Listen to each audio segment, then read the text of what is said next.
মোর নিতাই যেবানা বজিল, জানিয়া শুনিয়া সে আত্মঘাতী হইল। মনোযোগ সহকারে শুনো।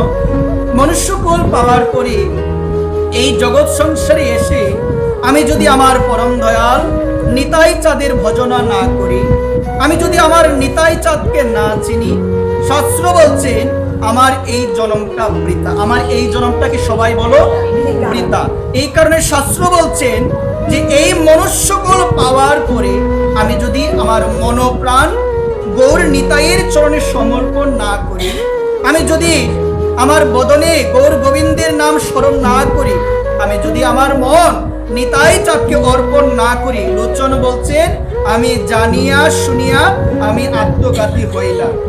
এই জগতের মধ্যে আমরা মনে করি আত্মঘাতী হলো সেই যে ব্যক্তি বিষ পান করে, যে ব্যক্তি গলার মধ্যে ফাঁস দিয়ে আত্মহত্যা করে মারা যায়, আমরা বলি সে হলো আত্মঘাতী। কিন্তু শাস্ত্র বলছেন, আমার লোচন বলছেন, সেই ব্যক্তি প্রকৃতপক্ষে আত্মহত্যাকারী নয়। প্রকৃতপক্ষে আত্মহত্যাকারী হলো সেই যে ব্যক্তি মানব কুলে জন্ম নিয়ে আমার নিতাইকে না ডাকে, যে ব্যক্তি মানব কুল পেয়ে আমার গৌরের ভজনা না করে, যে ব্যক্তি মানব কুল পেয়ে আমার করুণাময়ী রাধারানীর চরণে আত্মসমর্পণ না করে, সেই ব্যক্তি হলো প্রকৃতপক্ষে আত্মঘাতী। একবার মোর লোচন বলে আমার নিতাই যেবানা বজিল, জানিয়া শুনিয়া সে আত্মঘাতী হইল।